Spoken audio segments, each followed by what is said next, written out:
वैशाख मास महात्मा पहला अध्याय। इस अध्याय में वैशाख मास की श्रेष्ठता, उसमें जल, व्यंजन, छत्र, पादुका और अन्य आदि दानों की महिमा का वर्णन है।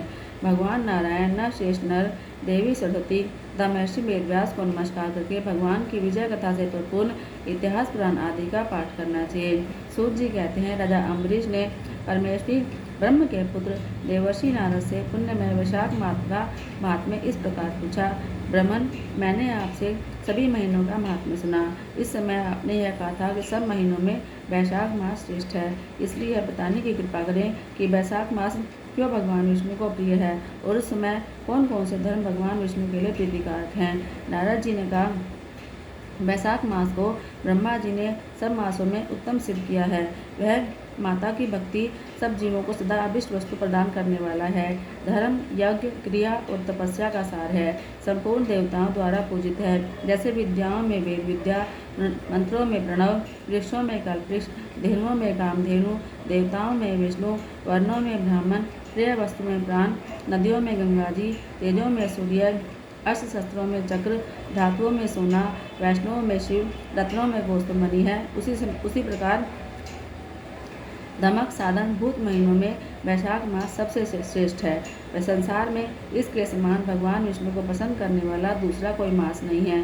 जो वैशाख मास में सूर्योदय से पहले स्नान करता है, उससे भगवान विष्णु निरंतर प्रीति करते हैं। पाप तभी तक गरजते हैं जब तक जीव वैशाख मास में प्रातःकाल जल में स्नान नहीं करता।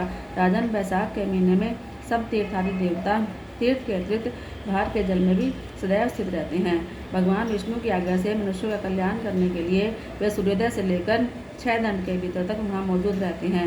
वैशाख के समान कोई मास नहीं है, सतयुग के समान कोई युग नहीं है, वेद के समान कोई शास्त्र नहीं है, गंगा जी के समान कोई तीर्थ नहीं है, जल के समान दान नहीं है, खेती के समान धन नहीं है, जीवन से बढ़कर कोई लाभ नहीं है, उपवास के समान कोई तप नहीं है, दान से बढ़कर कोई सुख नहीं, दया के समान कोई धर्म नहीं, धर्म के समान कोई मित्र नहीं, सत्य के समान यश नहीं, आरोग्य के समान उन्नति नहीं, भगवान विष्णु से बढ़कर कोई रक्षक नहीं और वैशाख मास के समान संसार में कोई पवित्र मास नहीं है।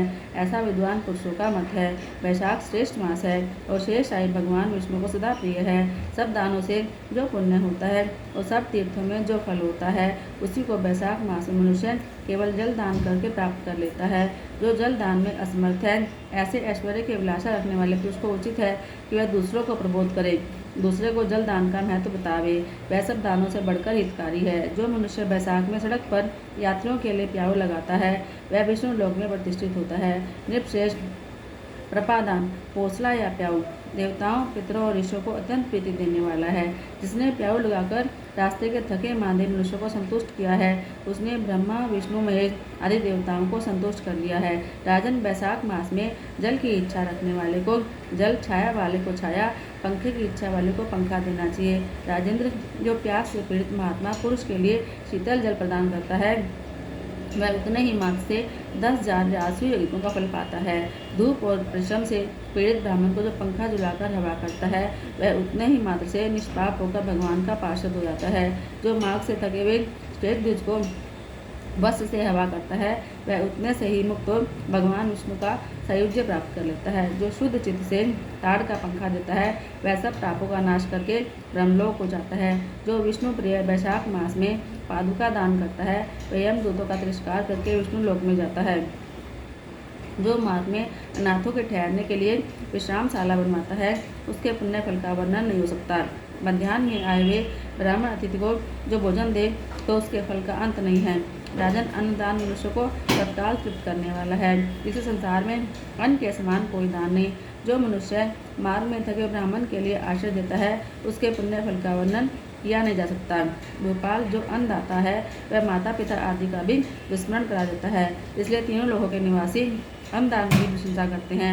माता और पिता केवल जन्म के हेतु पर जो अन्नदान देकर पालन करता है, वह निश्चित पुरुष इस लोक में उसी को पिता कहते हैं। बोलो श्री जय श्री कृष्ण भगवान की जय।